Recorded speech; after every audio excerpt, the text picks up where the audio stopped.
The newsday continues here on One News Now. I'm Riza Diaz. The Interior Department says COVID fatigue and vaccine optimism may have caused the recent rise in COVID-19 infections.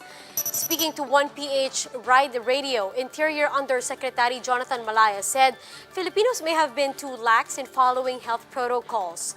Likewise, he adds that the public may have let their guard down after the country received vaccines from AstraZeneca and Sinovac.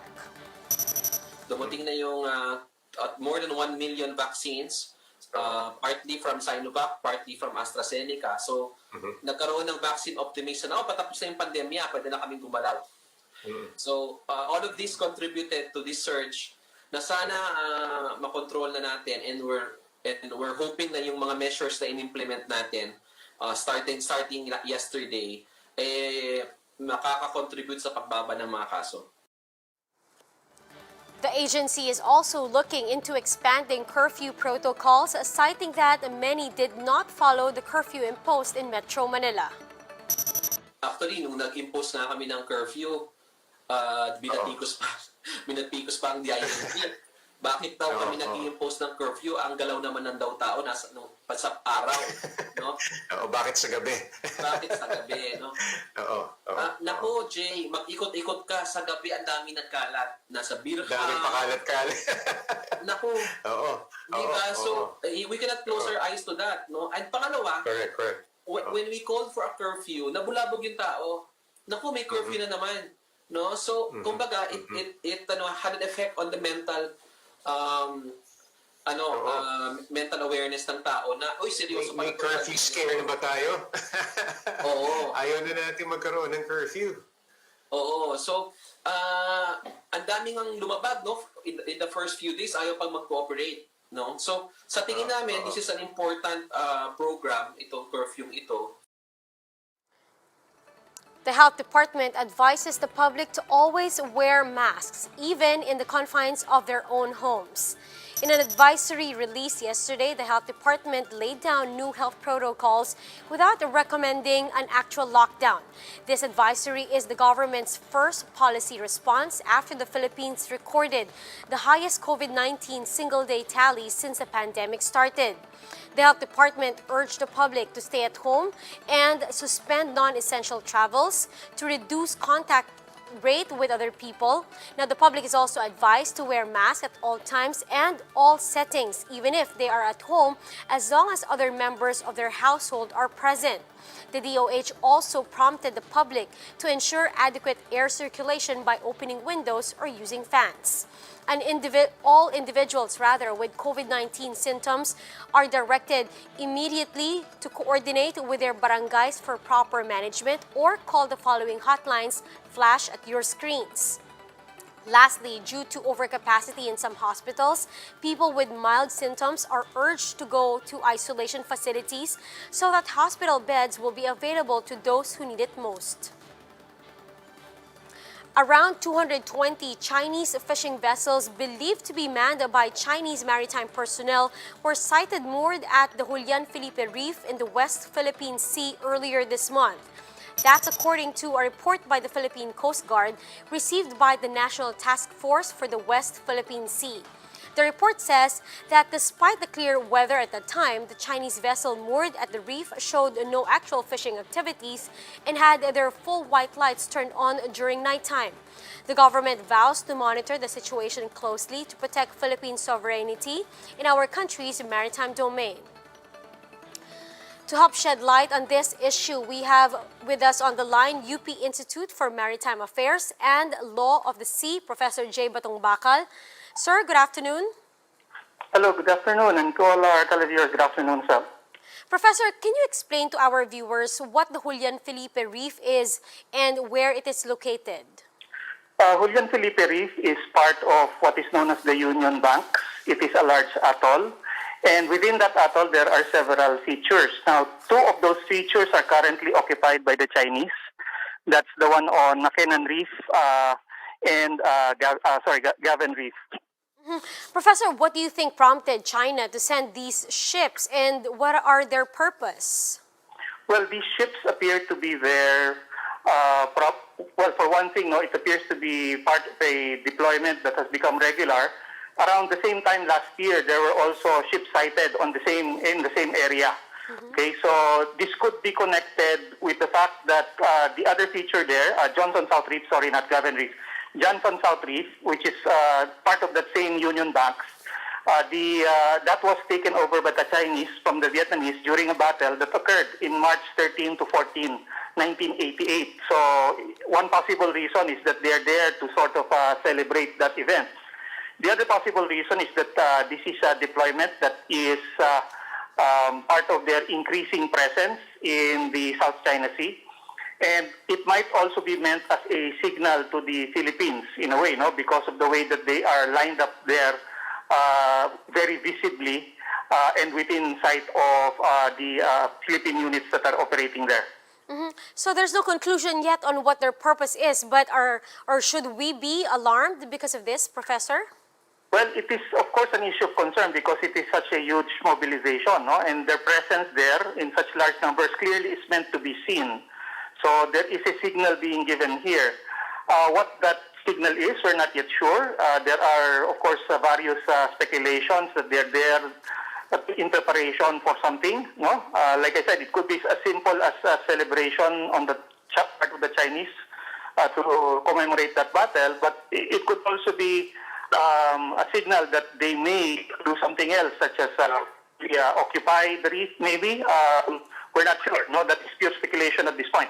But of course, that is something that has to be threshed out to the diplomats at this now. No. What can the government, Professor, do to address this? And is what the government doing right now with regards to upholding our sovereignty in the West Philippine Sea enough? Well, considering the location of this Union Banks, it is inside our exclusive economic zone, and this is ostensibly a fishing fleet. So the obvious implication is that they're there to do fishing, no, in the Philippine EEZ. So that would be in contravention of our sovereign rights in our exclusive economic zone. So a protest may be warranted, no, just on that point, no. As to other possible implications, that's something that the government therefore also has to ask the Chinese formally about, no, as part of that protest. Protesting the mere presence of this large fishing fleet within the Philippine EEZ. Well, thank you, sir, for your time and for your insights. That's Professor J. Batumbakal. We'll be back with more stories after the break. Keep it here on One News.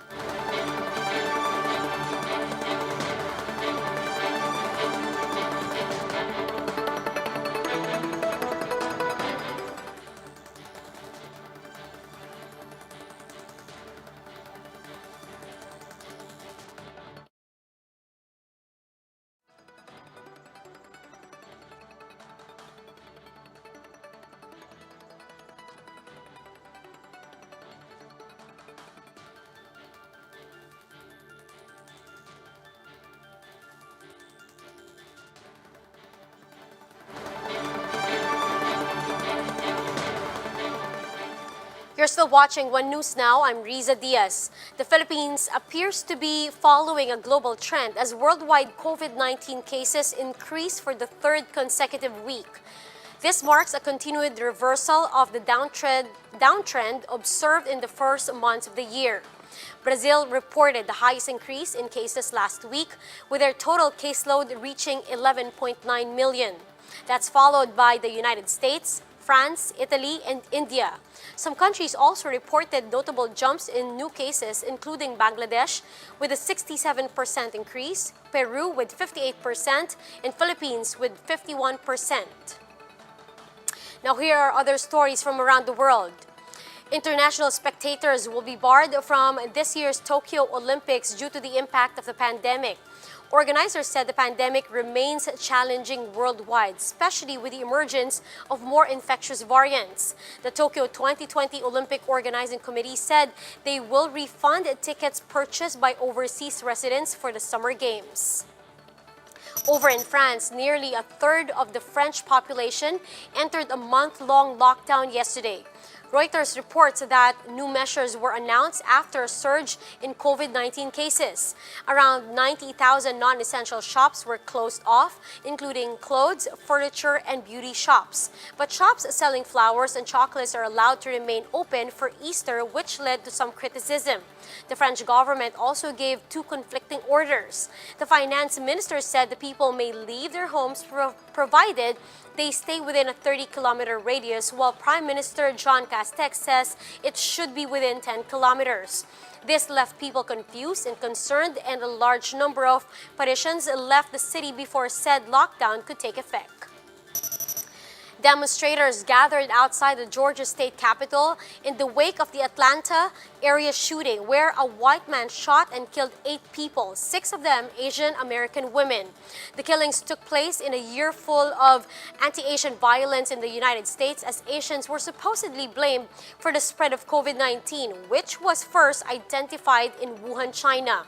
This despite the WHO conducting a probe and ruling out the possibility that the virus was made in a lab.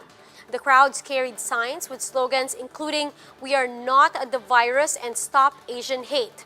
Georgia State Representative Bee Nguyen called the killing and attack on Asian community in general, while a lawyer called on all Asian Americans to stand up and speak out against Asian American hate. We have lived in the shadows, invisible, overlooked, stereotyped, and relegated as second-class citizens.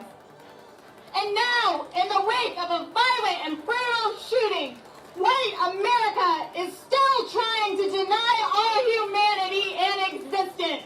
No matter how you want to spin it, the facts remain the same. This was an attack on the Asian community. While the sun may be out here today to warm our hearts and nourish our souls, this is not a beautiful day to me. The rising violence against Asian Americans needs to stop. All Asian Americans need to stand up and to speak out to stop Asian American hate. Today needs to be a turning point in the violence against our community, and with your help, with your voice, and with your actions, we can stop Asian hate. Now, despite all these global issues, some people are still looking to cash in on lower fares by going on overseas holidays. Bloomberg's travel editor, Nikki Eckstein, explains why medical professionals are still urging caution. Vaccines are rolling out slowly but surely around the world. Does that mean it's time to think about traveling yet?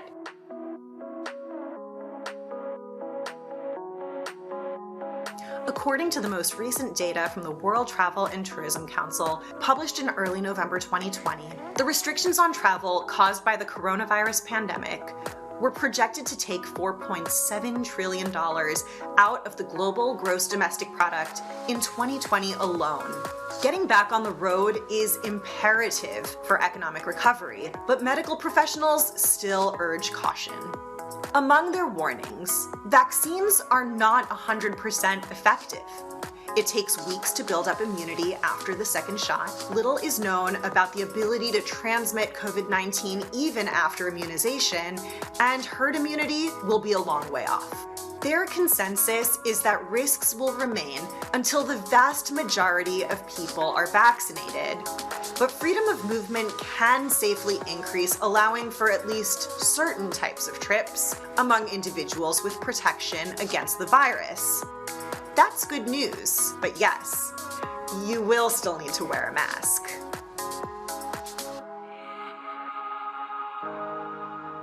The COVID-19 vaccines approved to date both in Europe and the US have proven to be exceptionally safe, effective, and the strongest tool yet in combating the pandemic. Still, there are known unknowns, particularly when it comes to possible virus transmission after vaccination. This question boils down to one point. Clinical trials for the currently approved vaccines, including those from Pfizer and Moderna, did not include regular PCR testing of the study participants. Without any data about their ability to carry the virus, there's only enough conclusive evidence to suggest that vaccines are 95% effective at preventing symptomatic infection. Trials currently underway in Israel offer optimism that asymptomatic infection is also curtailed. But the figures are still preliminary and limited only to Pfizer. There are other important unknowns too. That 95% effective number may be remarkably high, but we don't have the ability right now to know who will have a good response to the vaccine and who will be one of the 5%. That's why leading scientists, including US Chief Medical Advisor Anthony Fauci, are waiting to travel until we cross the threshold of herd immunity. By and large, immunologists suggest that it will take between 70 to 80% of the population being immune to eliminate widespread risk, and maybe more.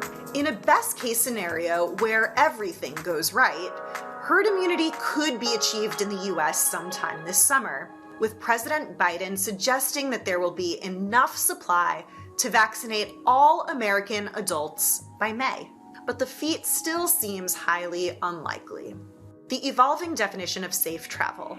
Expect the definition of safe travel to shift week by week, especially while new variants of the virus continue to emerge. And it's not just about you. Even vaccinated travelers must weigh the consequences of bringing the virus with them wherever they go. Do your homework. Check local case counts and ICU bed availability before committing to any trip in order to ensure that the local system is not already overwhelmed. Also check that your flights and hotels are refundable should conditions change. And plan to spend lots of time outdoors and socially distance wherever you go. Self-contained beach resorts with restaurants on the sand have never looked so good. This is Where To. I'm Nikki Eckstein. For more on this story and more on the future of travel, follow us on QuickTake and Bloomberg. Safe travels! And those are the top stories of the hour. Join us later again at 1 in the afternoon as we continue to monitor the day's biggest stories. You can also catch One News on Signal Play app. Register for a free account now at www.signalplay.com and stream One News live anytime, anywhere. Mask on, wash hands, and stay safe, Philippines. I'm Riza Diaz. We are One News.